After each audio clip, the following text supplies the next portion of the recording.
way wanaagsan daawadayaal in aanu u beerno dhankaas iyo inaanu ra'yiga dadweynaha aanu eegno waxa ay ka qabaan arrintan haddana nala daawada ra'yiga dadweynaha arrinta ku saabsan heshiiskii dawladda Soomaaliya iyo maamul goboleedka Puntland ay wada galeen.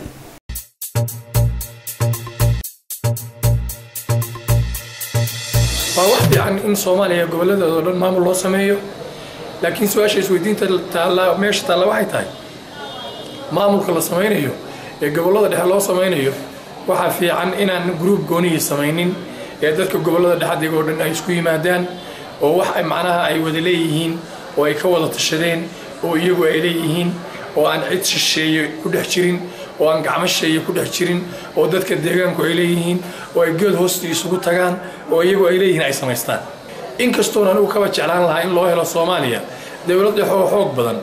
وأن الصومالي دو هين دتك لقوقنا كره أما بيلا كلا نقون كره الصومالي دو أولي يسيدقي وأنني يبتقي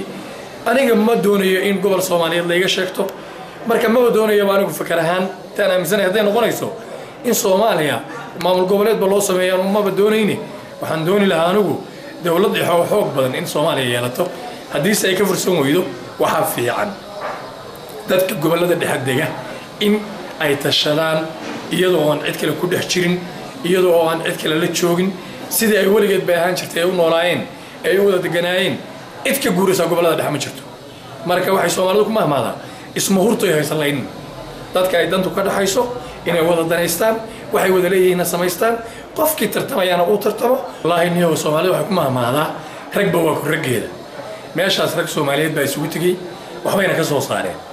waxay ka soo saareen kulli xal bay warkeen anigu marka wax kasto Soomaaliya isku soo dhaweynaya iyo wax kasto xal lagu gaadhayo iyo wax kasto horumarka Soomaaliya ku mira dhalaya baan soo dhaweynaya dawladnimo iyo in marba qof la qanciyo ama marba reer la qanciyo inaysan meesha wada gali karin maalmaynaya waxa ka fiican inay dawladdu leedahay siyaasad cad oo ay ummadan ku hogaaminayso in ay leedahay wax qoran oo sida dastuurkii oo kale lagu heshiiyo meel gaarka ah in ummadda lagu hago oo xubnaha ugu sareeya dawladdu ay ku hagaan wixii dadka ay ugu dhaarteen ee saxda ah anigu waxaan dhihi lahaa gobolka mudug waa gobolka mudug dad baana wada degan ninka guurayana ma jiro iyagana tan ka dhaxaysa waxay wada leeyihiin iyagu inay wada sameystaan waxaan soo dhaweynayaa heshiiska dawladda Soomaaliyeed iyo maamul goboleed oo dawladda ku gaartay in mudug laba qayb ay ahaato aad baan ugu faraxsanahay waxaan leeyahay inta kale Soomaalina inay heshiiska qaadato la iska dhaafo waxyaalaha dadka kala qaybiyo oo in heshiiska dawladda federaalka ay qaadatay ay u hoggaansamaan. والسلام عليكم ورحمة الله وبركاته.